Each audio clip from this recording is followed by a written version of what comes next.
Story 1. Friends made fun of my singing, so I sabotaged their performance. This happened a few weeks ago. I don't know how it is done in Protestant churches in other countries, but in our church, there's room for solos, duets, or different groups singing to the rest of the church during the service, which is not a part of the liturgy.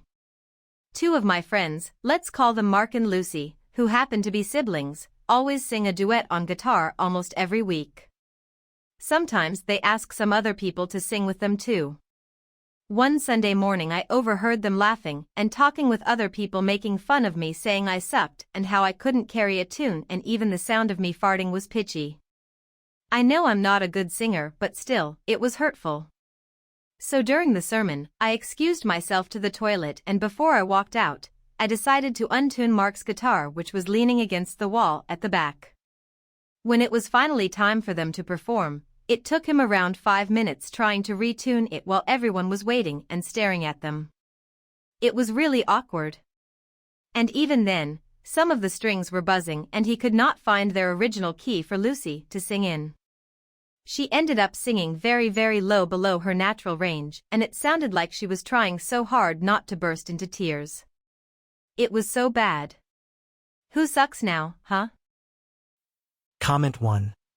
I was an okay vocalist, was made fun of by a similar duo. Want to know my vocal superpower was? Being able to sing a half step below and above my tenor range at will. You know what fucks up good singers? The guy next to you flipping tones every other phrase. Comment 2. Pretty funny how you got called tone deaf by a guy who can't tune a guitar. Throwing stones in glass houses and all that. Comment 3. I love how Christians are so unchristian. Comment 4. I was in our school choir even though I really suck at singing. Our choir won a few awards and the choir master thanked me and said it was because of me that they won, as I have a loud voice and sing so badly that the rest of the choir had to up their game to cover my voice, so we had strong, loud, clear vocals. Comment 5. Imo, there are always petty tensions between members of church singing groups. The groups are usually full of people who haven't gotten over high school. There's always pecking order, narcissism, superiority, people overprotective of what they perceive to be their turf, and envy. They're always tearing each other apart behind their backs and acting innocent to their faces. I used to sing with a guitar group at church. The self-proclaimed lead female singer was in her early 20s. Her father was the group leader, despite not having any ability to read music. That gave her a lot of power in the group. I was still in high school and she treated me like I wasn't good enough to stand next to her. She also treated the other adult women that way too. The thing with people like her, big fish in a small pond, is that they always believe they're big fish in every pond. One year she decided to try out for the lead in the local amateur musical theater group. She didn't get it or even the ingenue role. She was put in the chorus, and for the first time in her life, she was treated the way she had always treated everyone else. Another church singer and I got tickets to see the play. She wasn't great. It gave us both confidence to not allow her to browbeat us. After that, we stuck together and eventually she stopped trying to make us feel inferior. Comment 6. Don't they know only God can judge? Story 2. Sil refused to pick her own bridesmaid outfit, so I made her a prostitute. I've written about my piece of work sister-in-law before, but was recently reminded of this and thought I'd share. This happened in 2014. My husband and I had a cosplay-themed wedding. Guests were allowed to dress in costume or just be comfortable. The wedding party were dressed based on the TV show Firefly. My husband asked me to make his sister a bridesmaid and I agreed, even though I don't like or get along with her. My only rule for what the bridesmaids wore was that it needed to be a character from the show and I didn't want any repeats, so they just needed to let me know who they were going to be so I could make sure we were all different. My sister-in-law knew about this before she agreed to be in the wedding. The other 3 bridesmaids all picked their characters and assembled their costumes with very little or no input from me. Leading up to the wedding, she kept asking me what she should wear. My husband and I both encouraged her to watch the show. It's only 13 episodes and a movie, to pick a character. She refused to watch even a single episode. There was even a time we were visiting and she asked us over to watch a movie. We suggested this show, and she refused. I really just wanted this to be a super laid-back experience because we are not formal serious people, but she was making it difficult. She asked me a couple more times what she should wear and finally asked me to just send her some options to pick from. I spent a bit of time finding characters and emailed her a list, including screenshots and descriptions.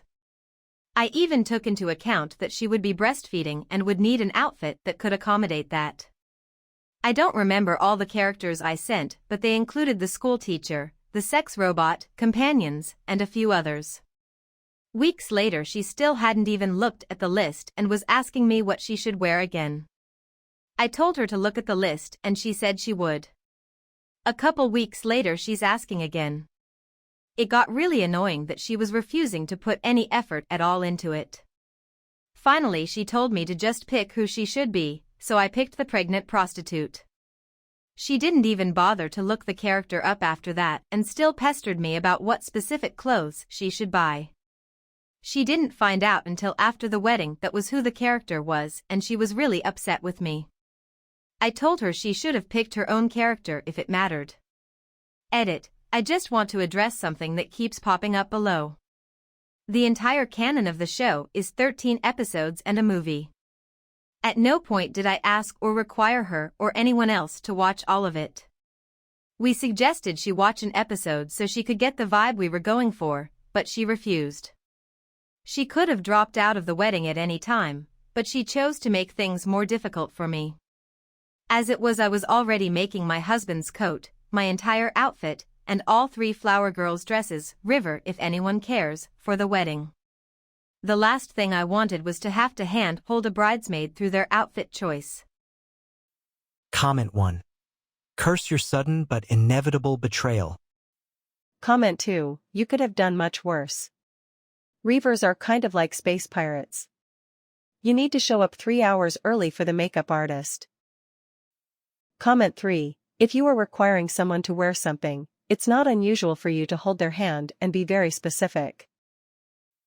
Comment 4. It's going to be super laid back compared to most instances of being a bridesmaid.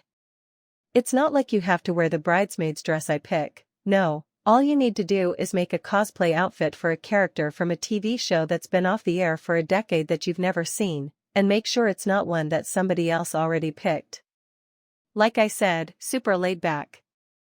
Why aren't you buying enthusiastically into this? It's not like new moms have anything else on their mind.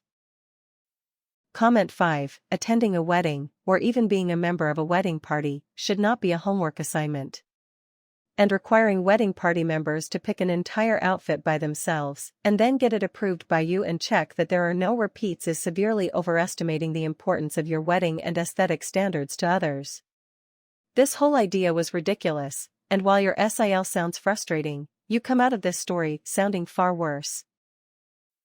Comment 6. Yikes. I wouldn't have admitted this to a soul. Story 3. You comment about my weight. I'll comment about yours too.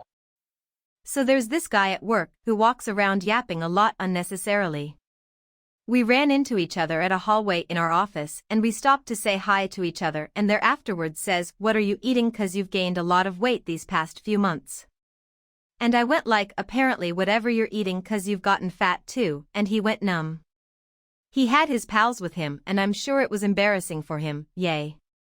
I don't like body shaming, but I feel I had to in this instance 'cause my policy is stupid questions deserve stupid answers. Hope this teaches him to mind his business. Comment 1. Brilliant response. It's nice when a snarky comment completely backfires on someone. Comment 2. Nothing wrong with body shaming if the other person started it, as long as it doesn't involve a disability, and is the same subject. People who live in glass houses shouldn't throw stones.